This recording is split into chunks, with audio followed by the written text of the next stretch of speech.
Hello, this is true torque, A automotive informer. എന്താണ് ഈ spark plug? ഇതെങ്ങനെയാണ് work ചെയ്യുന്നത്? എപ്പോഴാണ് ഈ സ്പാർക്ക് പ്ലഗ് നമ്മുടെ വാഹനത്തിൽ നിന്ന് ചേഞ്ച് ചെയ്യേണ്ടത്? സ്പാർക്ക് പ്ലഗ് എന്നത് എഞ്ചിനിലെ ചെറിയൊരു ഇലക്ട്രിക്കൽ ഉപകരണമാണ്. ചുരുക്കി പറഞ്ഞാൽ ഇന്ധനവും വായുവും ചേർന്ന മിശ്രിതം എഞ്ചിനിൽ പ്രവേശിക്കുമ്പോൾ ഈ സ്പാർക്ക് പ്ലഗ് ഒരു ഇലക്ട്രിക് സ്പാർക്ക് കൊടുക്കുന്നു. ഇതുവഴി എഞ്ചിൻ സ്റ്റാർട്ടായി തുടങ്ങുന്നു. ഏത് എഞ്ചിനിലാണ് നമ്മൾ സ്പാർക്ക് പ്ലഗ് യൂസ് ചെയ്യേണ്ടത്? സാധാരണയായി പെട്രോൾ എഞ്ചിനുകളിലാണ് സ്പാർക്ക് പ്ലഗ് ഉപയോഗിക്കുന്നത്. ഡീസൽ എഞ്ചിനാണെങ്കിൽ അതിന് ഗ്ലോ പ്ലഗ് ആണ് യൂസ് ചെയ്യുന്നത്. അതിനെക്കുറിച്ച് ഞാൻ മറ്റൊരു വീഡിയോയിൽ സംസാരിക്കാം. ഇങ്ങനെ മാറ്റുന്നത് കൊണ്ട് സ്റ്റാർട്ടിംഗ് ട്രബിളും മറ്റും ഇല്ലാതാക്കാൻ ഇത് വളരെയധികം സഹായകരമാണ്. ഒരു വണ്ടിയുടെ സ്പാർക്ക് പ്ലഗ് എങ്ങനെയാണ് പെട്ടെന്ന് കേടാവുന്നത്? അതിനുള്ള മെയിൻ റീസൺ ആണ് വണ്ടി ഉപയോഗിക്കാതെ നിൽക്കുന്നത്.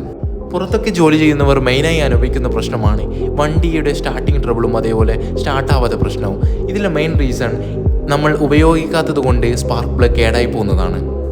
എപ്പോഴാണ് നമ്മളൊരു വണ്ടിയുടെ സ്പാർക്ക് പ്ലഗ് മാറ്റേണ്ടത്? സാധാരണയായി 20,000-30,000 കിലോമീറ്റർ ആയാൽ സ്പാർക്ക് പ്ലഗ് ചെക്ക് ചെയ്തതിന് ശേഷം നമുക്ക് മാറ്റാവുന്നതാണ്. നല്ല സ്പാർക്ക് പ്ലഗുകൾ മാത്രം ഉപയോഗിക്കുക. ജെന്യൂൻ ആയിട്ടുള്ള പാർട്സുകൾ ഉപയോഗിക്കുന്നതാണ് എപ്പോഴും ഉത്തമം. സബ്സ്റ്റിറ്റ്യൂട്ടായി മാർക്കറ്റിൽ വിവിധതരം ബ്രാൻഡുകളുണ്ട്. അതിൽ നല്ലത് തിരഞ്ഞെടുത്ത് ഉപയോഗിക്കാം. ഓട്ടോമോട്ടീവ് പാർട്സുകളെ കുറിച്ചുള്ള ഇതേപോലുള്ള ഇൻഫോർമേറ്റീവ് വീഡിയോസിനായി ഫോളോ ചെയ്യുക.